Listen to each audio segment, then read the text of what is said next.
Shalom, giving all praises to the Heavenly Father, Yahweh, Bahasham, Yahweh Shai, Bahasham, Rachahakwadash. Double honors to the apostles, the bishops, and the elders at Great Millstone who rule well. Peace and salutations, as always, to the elect. And this is another prophecy watch. And today I will be responding to a video that was uploaded, by the priest Tazamah. As you can see his page here, Soldier of Yahweh Wa Yahweh Shai. And the title of the video that I will be responding to, 7 cities named Nineveh will be in the path of the next great eclipse to cross out America. Now, if you've been watching, pretty much, the eclipse that is coming, I believe April the 8th of this year, is going to ultimately X out, Babylon the Great in a sense of the directions in which it will be going. To give you an example of what we're talking about, let's bring it up. This is an article on it. X marks the spot. 2 total solar eclipses in 7 years. And we know the number 7 symbolizes completion. And as you can see, August of 2017, you can see the direction, in which these eclipses went. You can see April the 8th of 2024. The direction that eclipse is going to go. And it makes an X, on the region of Babylon the Great. Which we know, according to the Holy Scriptures, that's the Heavenly Father's determination, is to destroy this place. And, you can look up more on it. I didn't want to go too much into it, but basically this X, we know in spirit symbolizes that the Heavenly Father, is going to X this place out, and we're just about at the very end of it. Now, make sure you subscribe to this brother's video, this page, and watch this video, because I'm just going to tap into some of the points that were made, and pretty much it's going to be some of the same points, but the Spirit hopped on me to as well go into it. Now, when you look up the article in which the priest is going into, it's on a website called End of the American Dream. On April the 8th, the Great American Eclipse of 2024, which is going to complete that X. When you look at the direction in which, it flows through the country of Babylon, America, will cross over 7 U.S. locations named Nineveh. Now, if you don't know anything about Nineveh, in short, it's in the region of Iraq, which is the region of ancient, Babel, ancient Babylon.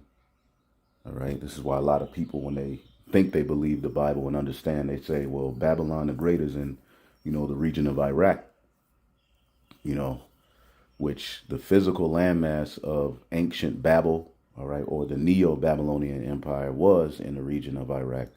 But Babylon the Great, which is a spiritual Babylon, is in America, and it's a future, captivity of the Israelites, and that will be the last stronghold of the heathen nations, which that will be ran by the biblical Edomites, which when you go into the scriptures, they are likened unto Assyrians when you go into prophecy.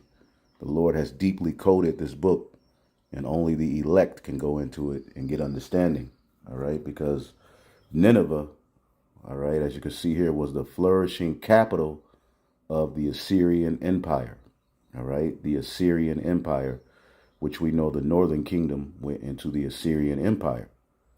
The southern kingdom eventually went into the Babylonian Empire.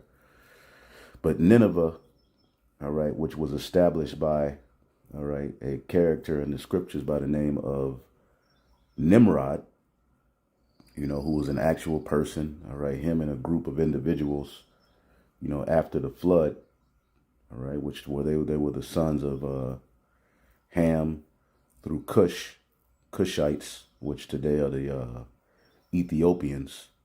That was the first major empire to flourish after the flood, all right, and we can go to Genesis, the 10th and 11th chapter, and we always go into that, all right. All right. As a matter of fact, as you can read here, Nineveh was a flourishing capital of the Assyrian Empire and was the home of King Sennacherib, okay, which we got a great victory over during the time of Hezekiah, king, all right, king of Assyria during the biblical reign of King Hezekiah. Now, what is a capital? Okay, Nineveh was the capital of the Assyrian Empire, right? What is a capital city? Okay, a capital city, all right, or just capital, is a municipality holding primary status in a country, state, province, department, all right, or other subnational division. Usually it is the seat of government. Now, when you look at the beast system that we're currently living under, we know that America would act as the capital of it, all right, because you have Babylon the Great, which is America, but then you also have, all right, the beast system, all right, which goes into NATO. Then you have the 10 horns, which goes into the EU. See, and pretty much the power structure, all right, is headed by Babylon the Great. So Babylon the Great in spirit will be the capital, all right, of this beast system that we're living under. All right, and when you go into the scriptures, okay, Nineveh was the capital of the Assyrian Empire. Okay, and when you go to the book of Nahum, okay, now if you remember the book of Jonah, all right, he prophesied the downfall of Nineveh, right? But it didn't happen, all right, to, maybe some 100 years later, and that was at the time of Nahum. Okay, Nahum, which, I have some things here, all right, you can look it up. But, Nahum, the book of Nahum, which we'll get into, okay, and as you go to it, all right, the subject of this prophecy, all right, because the fall didn't happen at the time of Jonah, although it was prophesied, but it didn't happen until hundreds of years later, and that was at the time of Nahum, and also Tobit, who was of the northern kingdom, all right, lived at the time of the fall of Nineveh. See, and the subject of this prophecy is the approaching and complete final destruction of Nineveh, the capital of the great, at that time, flourishing Assyrian Empire. All right. And again, when you read the book of Nahum, all right, he was living at the time that Nineveh fell. See, and the modern day Nineveh is Babylon the Great. Okay. It says Nineveh was a great city of vast extent and was then the center of civilization and commerce of the world. See, what does that remind you of when you go to Revelation, the 18th chapter? It describes Babylon the Great as that great civilization of commerce who traded with all of these nations. And the nations got rich off of the, the consumerism of Babylon and all of the ports and how they traded by sea. That's all described in the book of Revelation, the 18th chapter. See? And here at this time, as we're getting ready to show you in some prophecy, Nineveh, all right, at the time Nahum was on the scene, all right, was a city of vast extent and the center of civilization and commerce of the world, a bloody city full of lies and robbery. And does not that describe Babylon the Great, America today? For it had robbed and plundered all the neighboring nations. It was strongly fortified, all right, on every side, bidding defiance to every enemy, yet it was to be utterly destroyed as a punishment for the great wickedness of its inhabitants. All right, Jonah had already uttered his message of warning, and Nahum was followed by Zephaniah, who also predicted the destruction of the city All right, predictions which were remarkably fulfilled when Nineveh was destroyed, apparently by fire, and the Assyrian Empire came to an end. And who took it down? It was the Babylonians, all right, and the Medes, okay, which the Babylonians were also Assyrian, all right. The Medes were a Japhetic people, all right. But all right, going back, let's go to the article here real quick, okay. The end of the American dream, okay. And we're going to get into a few things that were happening, at the time of Nahum's prophecy of the fall of Nineveh. All right. And you're going to see clearly that which is then is now.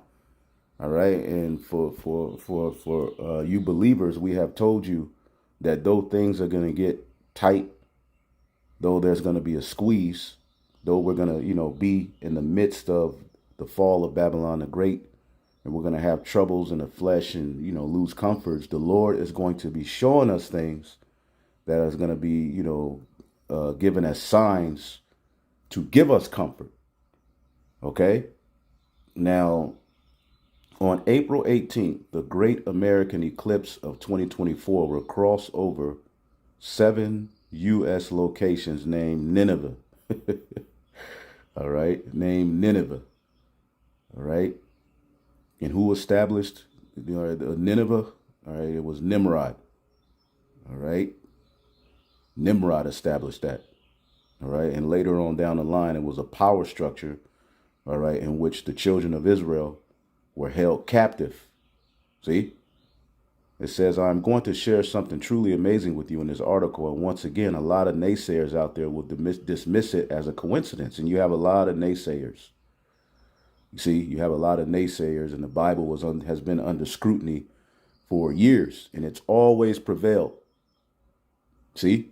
And we're living in a time where even the naysayers of the Bible are having to admit and go into the Bible to prove their points. People who, prided themselves as atheists, and non-believers of the Bible are now looking at the world before them like Joe Rogan. I don't know if he was an atheist, but, he didn't, he wasn't a big Christian or anything, a Bible believer, a Bible thumper. But now if you look at his shows, he's looking at the world before him, and he's starting to see like, wow, they're listening to the prophets. They're seeing the Israelites breaking down the scriptures, and they're coming to the conclusion that, wow, this has to be a fulfillment of what this book was talking about as far as the MOTB system.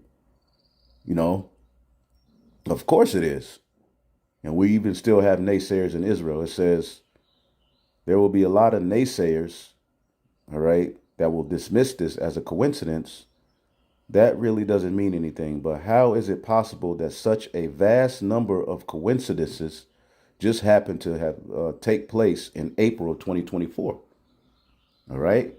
Last Friday, I told my core supporters about an amazing discovery regarding how the sun, the moon, and the 7 other planets in our solar system will be aligned during a great American eclipse on April the 8th. See, and the scriptures tell us as the Israelites not to be dismayed at the signs of heaven, because the heathen would see these things and, see how particular things happen in the solar system, and they will worship it. And a lot of things that people believe are, celebrating the Most High and His Son today, they go back to actual planet worship, sun worship, moon worship. All right, your beloved Jesus Christ, Christmas, that all goes back to what? All right, the dealing with the worship of the sun, Sunday, all of these things tie back to worshiping systems that are outside of the Holy Scriptures. See, we are supposed to see these things and tie them to prophecy, not see them and look at, as a means to worship them. See? And Israel has always got caught up in that, and Israel is caught up in that today. Many Israelites are caught up in the worshiping of the going into the left hand practices, basically. Okay? And we're not to do that. Okay? But these things do fulfill prophecy. See, in this article, I'm going to focus on 7 specific locations that are named Nineveh, which just so happened to fall within the great path of the great eclipse on April the 8th. Let me start going back almost 7 years. August 21st, 2017, the Great American Eclipse made headlines over the nation. It was also known as the Seven Salem Eclipse because the path of the eclipse crossed over 7 locations named Salem. Now, we just showed you X marks the spot, right? So when you look at the direction of the eclipses on August 21st, 2017, you see the direction it goes, and it just happened to go over 7 places named Salem, right? Salem. This time, April 8th, 2024, all right, this is going to go over 7 cities named Nineveh. Now, Salem is short for Jerusalem. See? Let's go back. The 7 Salem eclipse. All right? Because the path of the eclipse crossed over 7 U.S. locations named Salem. Salem, Oregon, Salem, Idaho, Salem, Wyoming, Salem, Nebraska, Salem, Missouri, Salem, Kentucky, and Salem, South Carolina. All right? Now, there is a growing doctrine going on amongst our people that America is actually the Holy Land. All right. And they can use something like this to say so. Right. But no, this just speaks in spirit. All right. They say that this was, the original Holy Land and our people were here. Well, if you follow the scriptures, you'll understand that, yes, the people of Yahweh Bashim Yahushai were here in the form of the northern kingdom who left the Assyrian captivity and eventually came over to the Americas. All right. A land where never mankind dwelt or governed. People had been here. All right. But the northern kingdom came over here and they set up shop. Okay. And ultimately, a lot of artifacts leading to the fact that the people over here were actual Hebrew Israelites. The people who came over here and discovered them. All right. So-called discovered them in the form of Christopher Columbus and their counterparts. All right. And again, what did Christopher Columbus had when he came over here? He had a Hebrew interpreter because they were Hebrew Israelites over here. So yeah, there were Israelites over here. We were over here, but our origin goes back to what? All right. Jerusalem. Okay. Jerusalem. The garden eastward in Eden. See? But this all points to something spiritual because when you go to the scripture, let's just go to the scriptures real quick. See if we can pull it up. Let's just type in Salem. All right. And Melchizedek, Genesis 14 and 18, king of Salem. So this Salem belongs to a king by the name of Melchizedek. All right. Which we've been doing videos on that. This is who the world ignorantly calls Jesus Christ. See? King of righteousness. And you get the breakdown of Melchizedek in the book of Hebrews. But this is the priest of the Most High God. See, this goes back to the time of Abram. But although heathen had control over Jerusalem at this time, this figure, all right, king and priest, all right, was known as King of Salem, right? All right. He brought forth bread and wine and he was priest of the Most High God. And Abraham, or Abram at that time, his name was Abram, tithe to him. All right. This is the king and priest, all right, who was going to rule in the kingdom of heaven as we return to Salem, which Salem or Salam or Shalom, it just means peace. All right. Psalm 76 and 2. And Salem also is his tabernacle. His dwelling place is in Zion. Okay. So Salem is Jerusalem, and that's where we're going to return as we're brought out of captivity here in Babylon the Great, which is the modern day Nineveh. Okay, so what is the Lord saying as we see in 2017, you had the 7 Salem eclipse. All right, because the children of Israel over here, Judah and Ephraim, are being brought back together. As a matter of fact, let's get in the book of Ezekiel, the 37th chapter. So this is highly spiritual. Ezekiel, the 37th chapter. right? As the dry bones were brought over here to the Americas, the Valley of Dry Bones, see, to serve our final captivity, there will be a great awakening, which we're partaking of that now. And it ain't like we read this chapter and then decided, okay, we're those people, we're going to do this. No, it happened genuinely. It happened naturally through the Holy Spirit. Now we're understanding as we're reading, wow, we're reading about ourselves waking up. After 3 days and a half, the spirit of life would enter into them. But the purpose of the dry bones receiving the word was that they would what? There would be a reuniting of Judah and Israel, or Judah and Ephraim, which Ephraim were the tribes that were already over here in the Americas. All right. Primarily Judah, Benjamin, and Levi were brought over here on slave ships. You see, and the reunion of the elect of Judah and Ephraim would happen here in Babylon the Great, as you have doctrines out there that only the northern kingdom is only in Africa. No, the northern kingdom, although Judah, Benjamin, Levi, all of the 12 tribes are scattered throughout the four corners of the earth, the bulk of the tribes are here.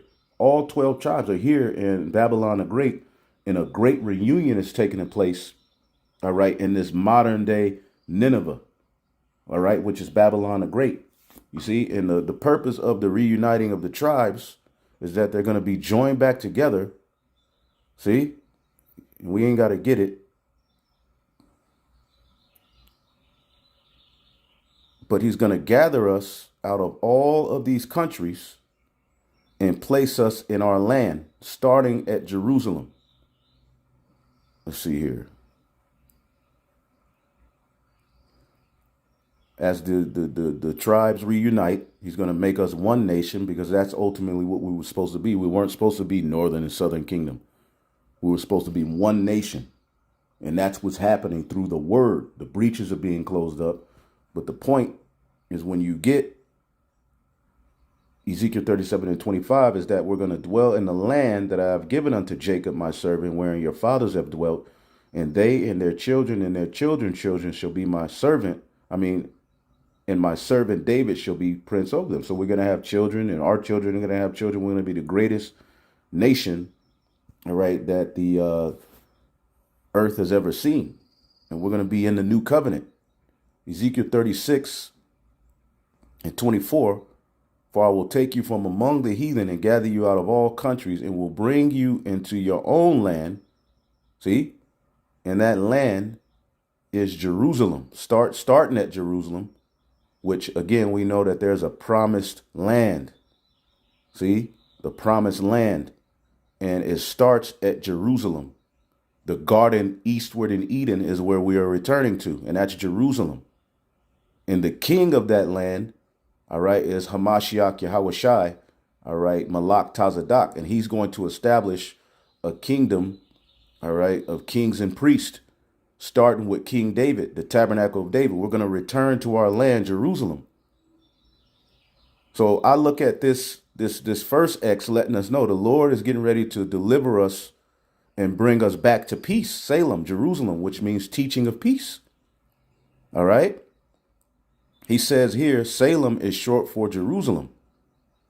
And that is why so many early Americans chose that name for their communities.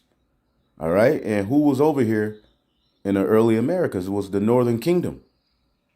See, but there's an ongoing doctrine that no, this is really Jerusalem, America. No, America is Babylon the Great. America is getting ready to be destroyed and never be inhabited again. Jerusalem is going to be the center point of our government. That's going to be like the capital of the kingdom of heaven. Right? But this is why our people need to get into the scriptures. A lot of our people are in this woke culture where they're starting to try to figure things out, but it's not according to knowledge. And this is where the prophets come in to make sense of it. Yes, we were over here. We were in this land. Okay? Because when you go into prophecy, the northern kingdom came over here and inhabited North, Central, and South America. All right? But the Lord sent our enemy over here to punish us. Because what were the tribes doing over here? Wickedness. See? And then the Lord brought the rest of the tribes over here via a slave trade. All right. Well, we were brought over here on ships, which that's a doctrine that's spoken against. You got a lot of Israelites, and there were no slave ships, which the scriptures clearly tell us that a punishment, the final curse in the book of Deuteronomy, the 28th chapter, for disobedience and breaking that covenant was that we will be brought to a land on slave ships and be sold to our enemies. And no man will be able to save us out of that situation. The only one that can save us is a Mashiach Yahushai. So going back to the article, the eclipse will also cross. All right. So you have, okay, let me go back here. So that first line, which we saw, that X marks the spot, crossed over Salem, Oregon, Salem, Idaho, Salem, Wyoming, Salem, Nebraska, Salem, Missouri, Salem, Kentucky, Salem, South Carolina. Salem is short for Jerusalem, and that is why so many early Americans chose that name for their communities. All right. And if you believe in that doctrine, don't come spewing your madness on our video. Just go teach what you believe on your platform. We're rooted and set in what we believe. We've been teaching this word, our apostles and elders, going back 40 years. All right. Going back to the men before them. All right. And us, we've entered into their labors. Myself and other brothers came in 2007. All right. Which was called the Great Awakening. And we've been teaching this word ever since, and we have not budged. So don't think your long, stupid message where you're going to have your finger, the finger emoji pointing to particular points is going to make us to change our mind. The best thing for you to do is go teach what you believe, and we'll see who was right. We're going to be delivered out of this place called Babylon the Great. See? And brought to our own land. Not already be in our own land and just stay there. No, a great destruction has to happen. So now the second great American eclipse, all right, is almost here. It's coming in April. The path of that eclipse will cross over 7 U.S. locations named Nineveh, Texas. All right. And where does it start at? Eagle Pass, Texas. All right. Nineveh, Missouri, Nineveh, Indiana, Nineveh, Ohio, Nineveh, Pennsylvania, Nineveh, Virginia, and Nineveh, New York. The eclipse will also cross over a location named Nineveh in the province of Nova Scotia in Canada. All right. Which Canada is a part of NATO. All right. And they're doing a whole bunch of wickedness over there. So why is it? So that is why you sometimes see lists of 8 Ninevehs on social media. In some of these locations, net residents will be able to view a total solar eclipse, and others only a partial solar eclipse will be able to be viewed. So what do we know about Nineveh? Well, Genesis, the 10th chapter, tells us that Nineveh was built by Nimrod. All right. And I think it's noteworthy. All right. Now, real quick, when you go to Genesis, the 10th chapter, okay, Nimrod, where he became a mighty hunter. Let's see if we can pull that up. Okay, Genesis, the 10th chapter and the 8th verse, and Cush, all right, which I believe that was the grandson of Ham. See? Or the son. Cush was the son of Ham. These were the descendants of Ham, the Hamites, which today they are the so-called Africans. All right, so the Bible doesn't run away from the fact that the Hamitic tribes, the heathen nations had great kingdoms. I mean, the scriptures, all right, tell you that it is the Most High who gave these kingdoms, all right, of the heathen their power. See, but we're living in a time where the horns of the heathen are getting ready to be taken down. You see, and the final rulership of the heathen in the Bible is known as Babylon the Great. All right, now you have to understand, in the Bible, there are 3 Babylons. All right, you have Babel, which we're reading about here, that's going to be established by Nimrod. You have the Neo-Babylonian Empire, in which, Jeremiah, Isaiah, in various different Habakkuk, Obadiah, they prophesied in that, empire, and that was ran by Assyrians, okay, which are a Shemitic people, right? They're not Israelites, but they can be classified as, descendants of Shem, all right? Because Shem had what, 5 sons, but the chosen came through Arphaxad, all right? And then you have Babylon the Great, which prophetically that is ran by the biblical Edomites and fulfills the blessing given unto them that they would rule the fatness of the earth. But it all starts here. See, it all starts here in Genesis, the 10th chapter, all right, where Cush, the son of Ham, one of the nations that survived the flood, right? Ham, Shem, Ham, and Japheth survived the flood, all right, became a mighty one in the earth. And Cush begot Nimrod, which means what? Rebellion or valiant. Okay, and he was the grandson of Ham. Okay, and after the flood, this is the first major empire to be established. It wasn't an empire by the chosen lineage. It was an empire by heathen. The Bible doesn't run from that. So he became mighty in the earth. He was a heroic warrior. And who's the heroic warrior of this time is the biblical Edomite. And Nimrod, all right, was a mighty hunter before Yahweh. All right, wherefore it was says, even as Nimrod, the mighty hunter before the Lord. All right, and who's known as a mighty hunter today? Not only when you go out into the, the nature and he hunts animals, well, he hunts souls through witchcraft, snares. All right, Esau. Okay, so that which is then is now. The modern day Nimrod, all right, points to Esau, who controls the modern day Babylon, which is America. And it says in the beginning of his kingdom, which he went conquering these different lands, was Babel, okay, which means confusion. All right, when you read it in the NLT, he built his kingdom in the land of Babylonia, all right, with the cities of Babylon, Erech, Akkad, Calneh. From there, he expanded his territory to Assyria, building the cities of Nineveh, Rehoboth, and Calneh. And when you read the names of these particular strongholds he established, it gives you a story as to, what he did. It tells a story. I did a lesson on it a while back, but we're just going to focus on Nineveh here for the sake of the lesson. All right. And Nineveh means abode of Ninus, capital of the ancient kingdom of Assyria, located on the east bank of the Tigris River. And I believe Ninus, all right, when you look it up, it's an ancient, all right, god. It's an ancient god that was worshipped back then. Fish god, I believe. Okay. And the Greeks also got into that same worship. But you can look it up, all right? Ninus goes back to a particular god. And see, it goes to Semiramis, the queen of heaven. It's all tied together, and that's what ultimately they were establishing, a cult of witchcraft. The same thing that Esau's doing.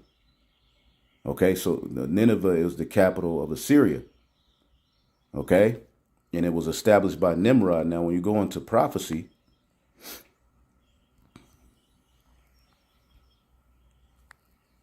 all right, as we always go into, when you go into end time prophecy, speaking of the return of Yahweh Shai, okay,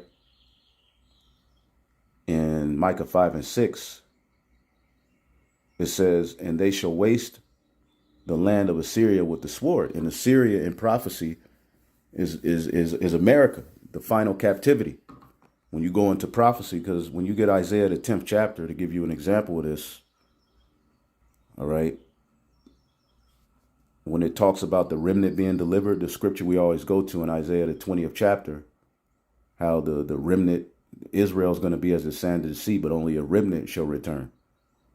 All right, because the Lord is going to establish that foundation with the remnant, the 144, the large multitude.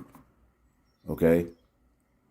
So the Lord is going to deliver us. But he says here in Isaiah 10 and 24, thus saith the Lord God, O my people that dwellest in Zion, be not afraid of the Assyrian.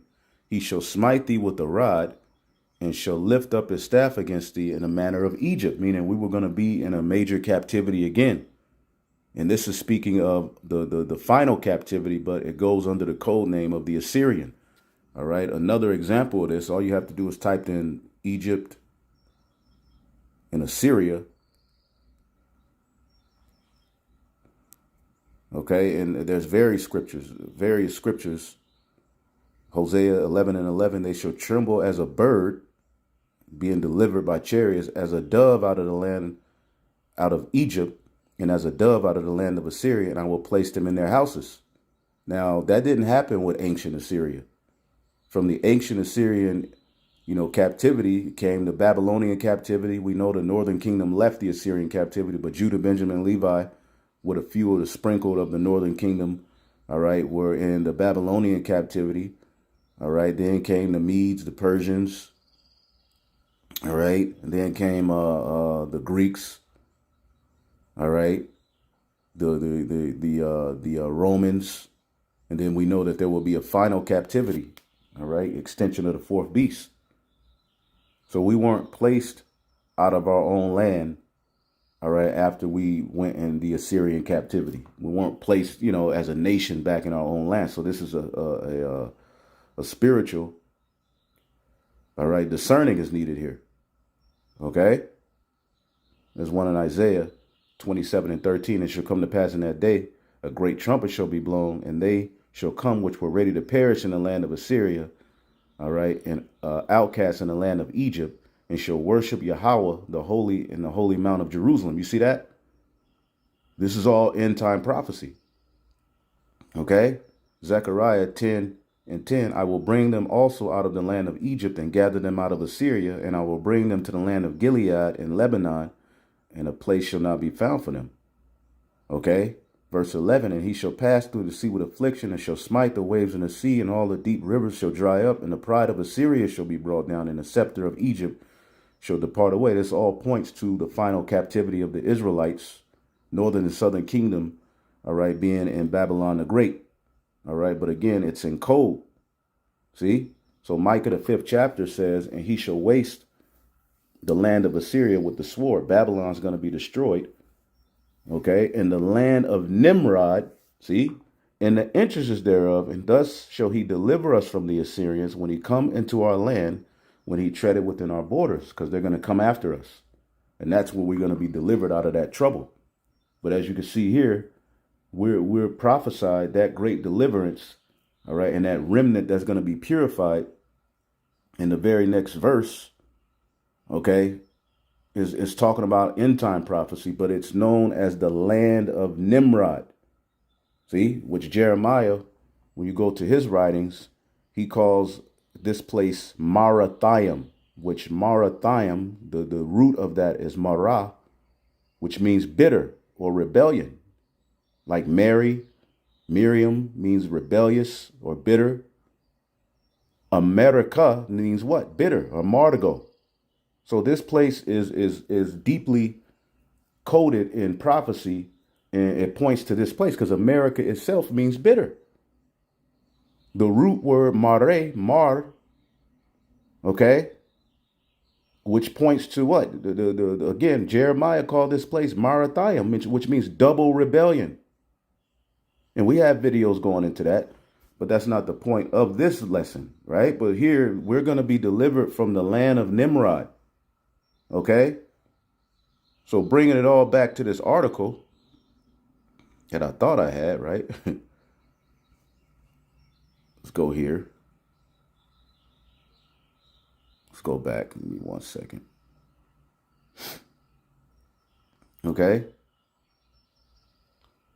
So Nineveh, all right, points to, ultimately the capital of Assyria, which was established by Nimrod.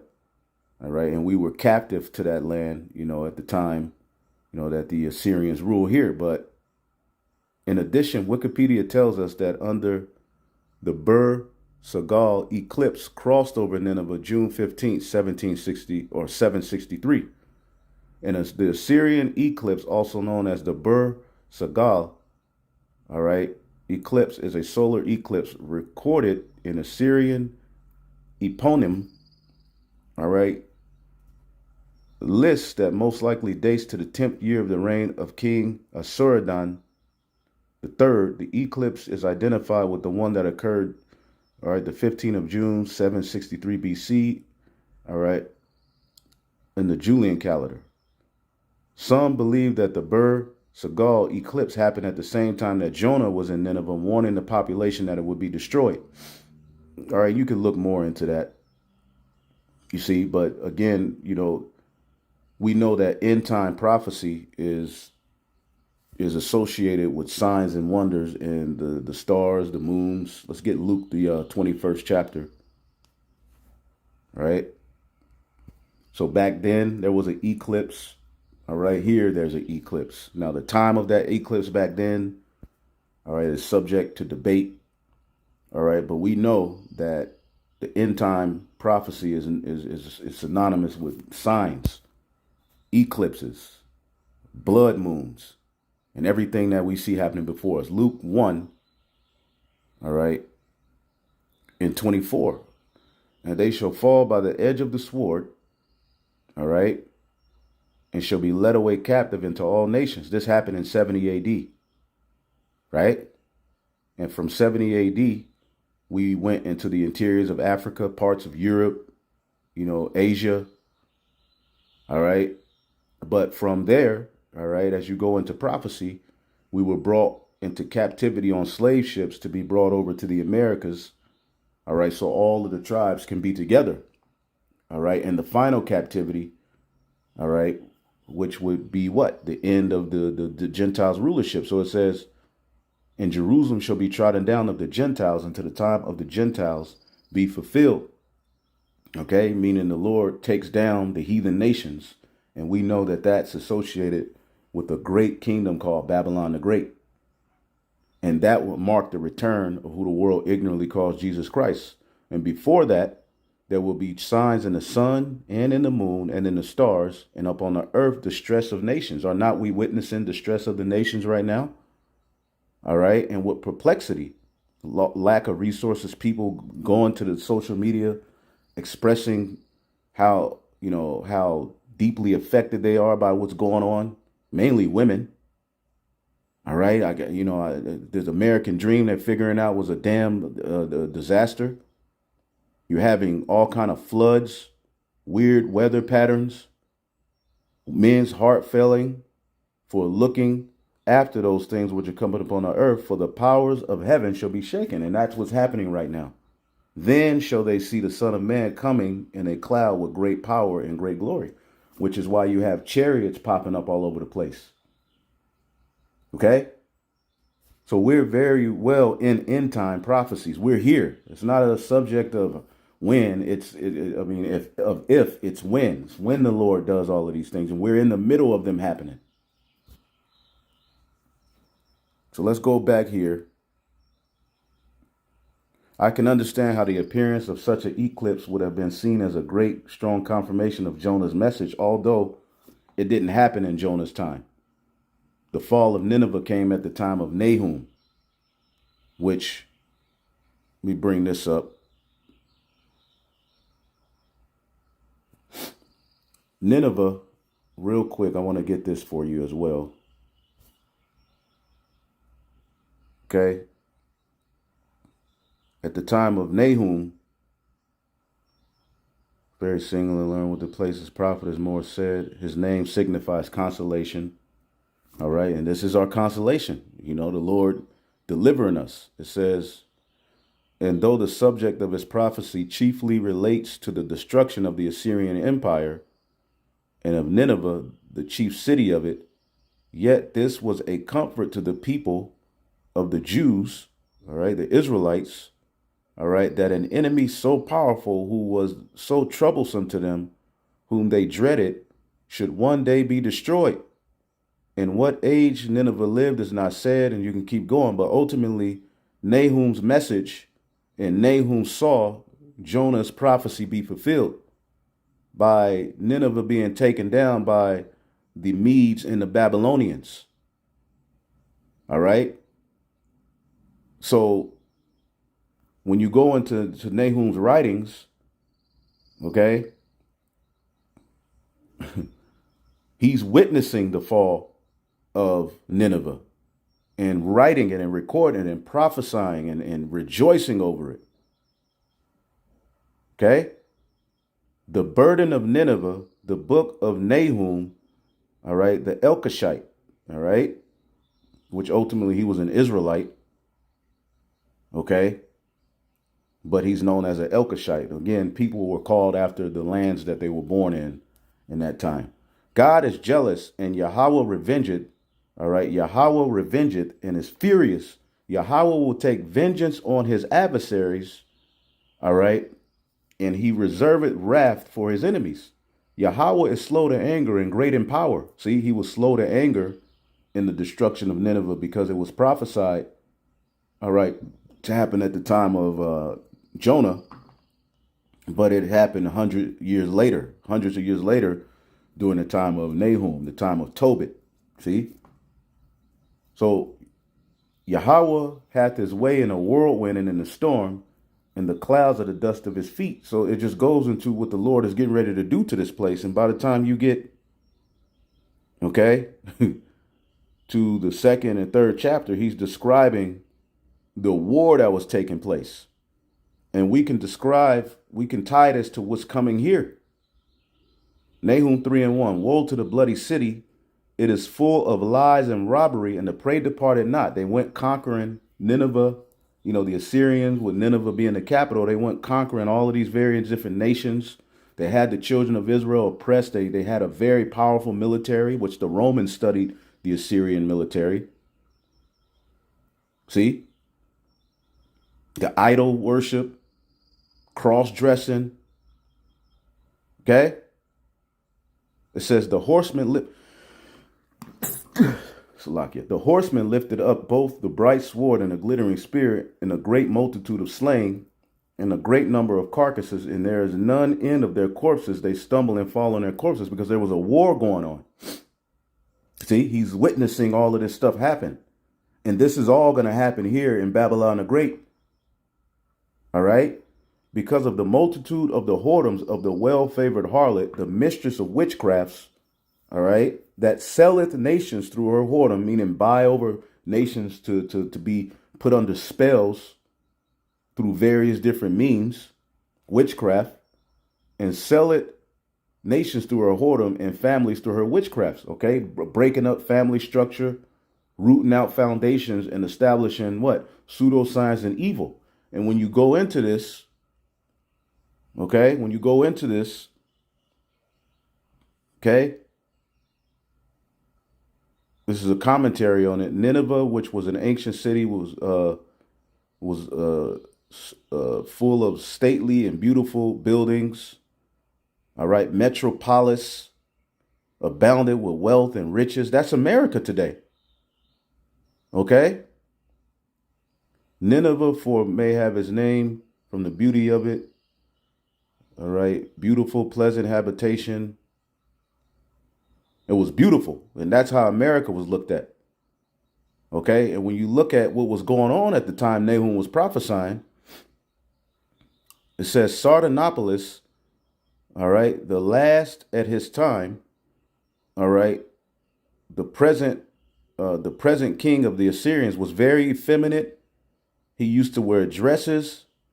He dressed in woman's clothes and imitated a woman's voice and painted his face. Do not we see that same vibration going on here today in this modern day Nineveh? So Nahum was crying out against the same stuff we're crying out against. Okay, he painted his face and even his whole body. People go to football games with their bodies painted. The rulers of this world, they cross-dress. They do all of this wickedness, put on makeup. You go to Hollywood, the man got to wear a dress. That's all associated with idols, man. Okay? And by other tricks and enticements of harlots, made himself more lascivious and behaved more lewdly than any other harlot. In short, all the Assyrian women must be harlots. It's not that the culture of America, my body, my choice, my pussy, my choice. Women being promoted to be harlots through music. Okay? Out of order. This was the environment of ancient Assyria. See? And since they were obliged once in their lifetime to live with a stranger in the temple of Venus. All right? And in other of these cultures, women had to have trains ran on them in these temples to be considered a woman. And that's the standard of being a woman here. Play the field, lay with as many men as you can. And then when you get 47 and broke down with a bullet hole and 8 tattoos, you want to settle down and say, I need a real man to come and comfort you from all of the whoredoms that you just practiced all throughout your life. And now the men are waking up to it. And they're like, hell nah. Hell nah. I don't want no ran down, so it's a war between men, women. There's all kind of things going on here in Babylon the Great, which takes you back to the same environment that was taking place in what we're reading about, Nineveh. Okay? The priest Tazamah brought up this article about Sardanapalus. He lived as a woman. So at the time Nahum was prophesying, this was the ruler in Assyria. So we see the same environment here. He lived as a woman and spent his day with concubines and women's activities, making women clothes. All right. In purple and soft wool. He dressed up as a woman. He used makeup. All right. His body was more delicate. All right. Than the most pampered women. He made his voice like a woman. And don't we see that here today? Like that Rachel Levine character who's supposed to be an admiral. We see this very environment, man. Okay? Yeah, and what do you do with an environment that's soft like this? They get rolled on, and that's what happened. The Medes and the Babylonians rolled on their asses, man. Point blank, period. And you can read more about it. It says this conduct caused the destruction of the Assyrian Empire. Sardanapalus' vassal, all right, Abrasus, general of the Medes, brided his way into the king's presence. And when he seen how effeminate the king was, he despised him and conspired to revolt with the Persians, which the modern day Persians, all right, are the Iranians, Iran. The modern day Mede in prophecy, okay, points to Russia. You see that? And what are they saying about America? They're talking about how soft and effeminate the culture is, how they despise family, how the men are weak, and they don't want the people over there to look at Western, all right, entertainment because it makes them soft. So we're seeing this very same thing happen in our day. Call Halal Yahal Bashim Yahshai. Now let's go back to the article and finish it off. There's so much. Okay. So again, you have the 7 Ninevehs where this great eclipse that marks that final line to make the X over Nineveh, Texas, Nineveh, Missouri, Nineveh, Indiana, Nineveh, Ohio. So this points that this is the modern day Nineveh, which America is known as the mother of all harlots. So you have remnants of all of these ancient kingdoms here in America spiritually. Okay. So now a historic solar eclipse of our own is here. But instead of crossing over just one Nineveh, our solar eclipse will be crossing over 7 Ninevehs. It is being reported that the Great American Eclipse of 2024 will be the most viewed astronomical event in all of U.S. history. And you're going to have people out there with the goggles on. They're going to make money off of it. It's going to be big events. People are going to be gathering together. But we, the prophets, all right, aren't in darkness as all of these people. We know that we looking at this like, yeah, this place is getting ready to be destroyed. And we can clearly see that this place is going to be destroyed. Interestingly, more than 1,900 cities, towns, and villages in the United States, the very first community in the U.S., all right, the path of the eclipse will touch is Eagle Pass, Texas. What's going on in Eagle Pass, Texas? The immigration thing, all right, at the border. Friction. And the angels are guiding all of this through the spirit and power of Yahweh Shem Shai.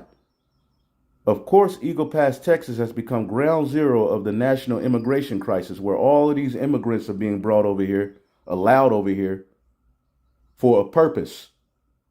It's getting ready to go down. See?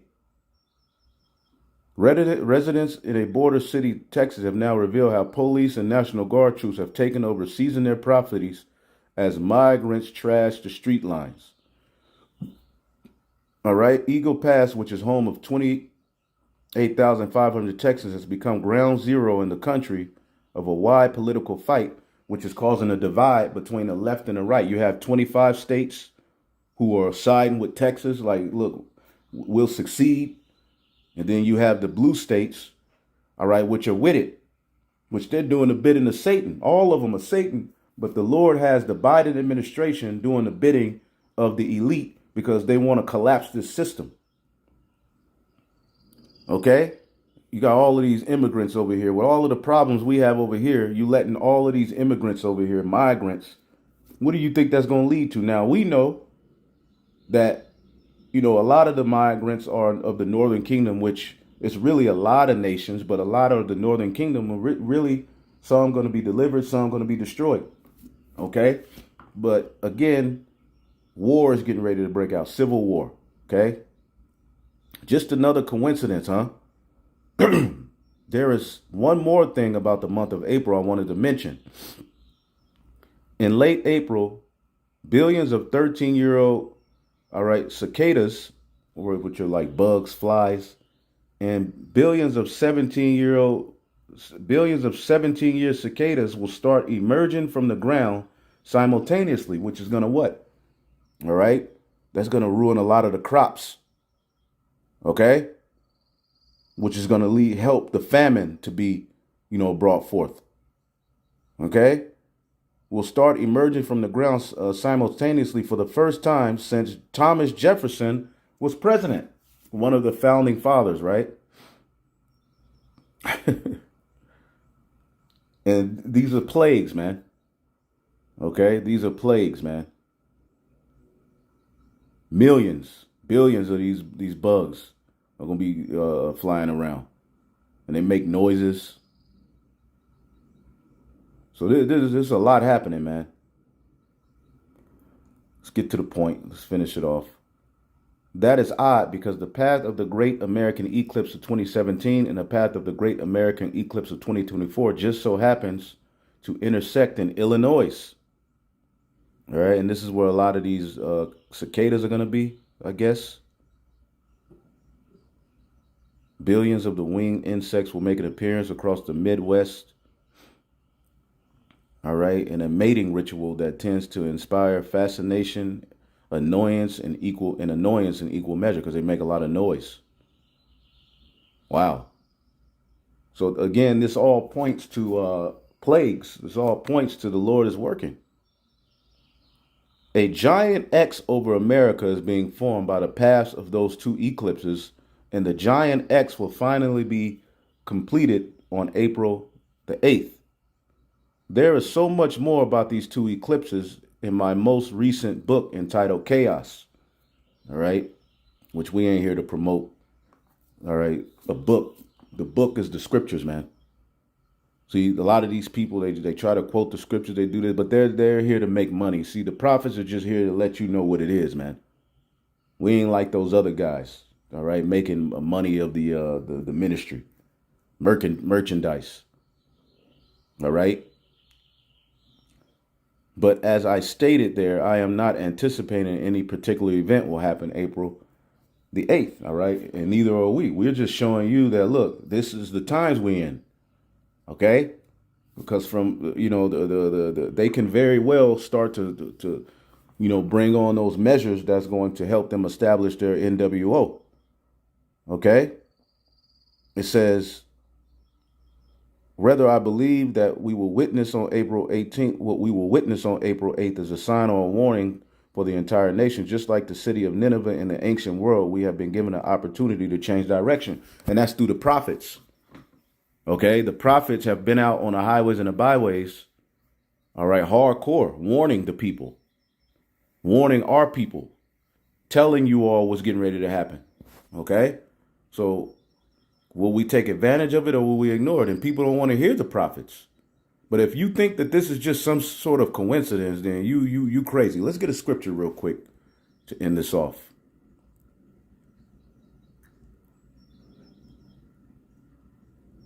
Sirach 36:1.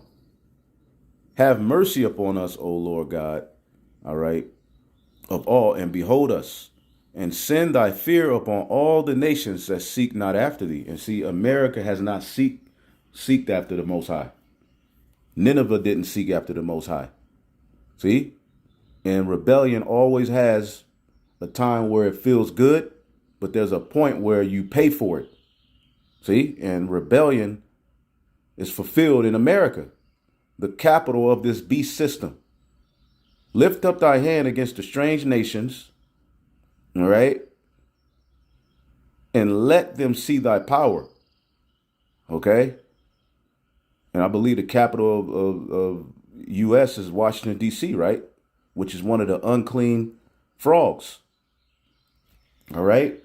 Which gives them power to go and work these miracles throughout the planet Earth. You know, the military, the banking system, and out of the Vatican, all right, you have the spiritual system of which they're able to fulfill the role of Satan in the earth. With those three strongholds, their military might, that great sword Esau is blessed with, their monetary means, that's out of London, and their spiritual, fornication, which they have everybody drunk, is out of what? The Vatican. Okay? In Italy, which points back to Rome. All right? The three unclean spirits, the three unclean frogs that give them the power to work miracles throughout the earth on the left-hand side.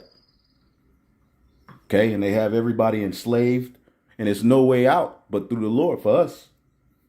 See, but a lot of these people, these Americans, are getting ready to take to the streets because Thomas Jefferson promised them freedom and liberties in their great America, right? Which the powers that be now are undermining the civil liberties of the everyday American Edomite. You can't have a gun no more like you used to. You can't, all right, have a freedom of assembly. You can't have nothing. They're taking away all your rights. So again, with that thing pointing to Thomas Jefferson, with the bugs, those cicadas, okay, again, these Americans are getting ready to rebel. Right?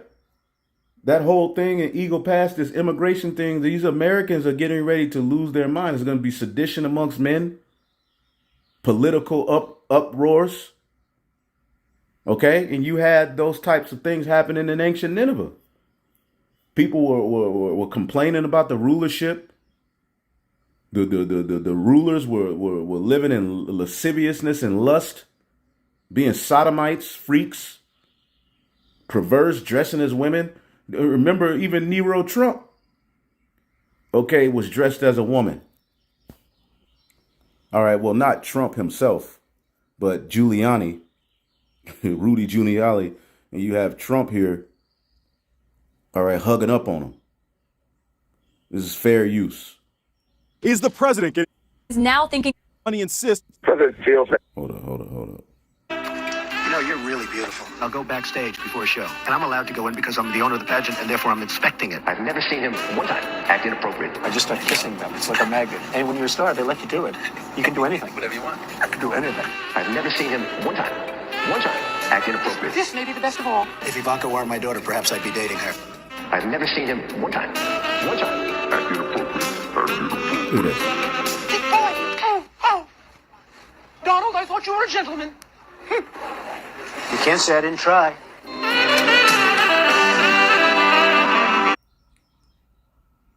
I mean, he's still alive, right? Louis Giuliani, he was a lawyer, a governor, a politician, basically. So your politicians of this day, this is what they do. All of them do this type of stuff. Okay? Sirach 36:2, and send fear upon all the nations that seek not after thee. Lift up thy hand against the strange nations, and let them see thy power. As thou wast sanctified in us before them, so be thou magnified among them before us. And let them know thee as we have known thee, that there is no God but only thou, O power. All right. And this is what it's all going to lead to. Every knee's going to bow, man. Show new signs and make other strange wonders. Glorify thy hand and thy right arm, Yahweh Shai, that thou may set forth thy wondrous works.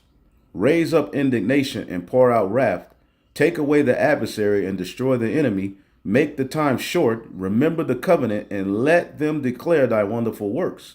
Let him that escape be consumed by the rage of fire, and let them perish that oppress the people. See? Smite and sunder the heads of the rulers of the heathen that say, there is none but we. Gather all the tribes of Jacob together and inherit thou them as from the beginning. Okay? And this is what we're calling for, man.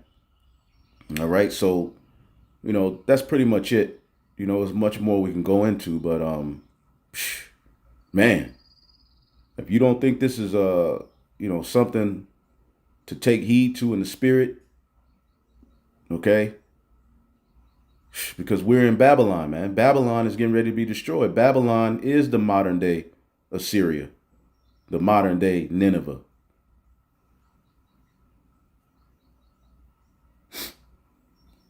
Right? In Revelation, the 18th chapter. This is the final captivity of the heathen, of the Israelites, man, where the heathen, starting with Esau, Edom, are getting ready to be ended, man. All right. So this is what's getting ready to happen. Revelation 18:21. And a mighty angel took up a stone like a great millstone and cast it into the sea, saying, thus with violence shall that great city Babylon be thrown down, and it shall be found no more at all. So if you're saying this is talking about ancient Iraq and this has already happened, well, people are still in Iraq, all right, in those regions chilling. Wars going on. This is coming to Babylon the Great. Okay? So hopefully I will edify. On to the next. Shalom.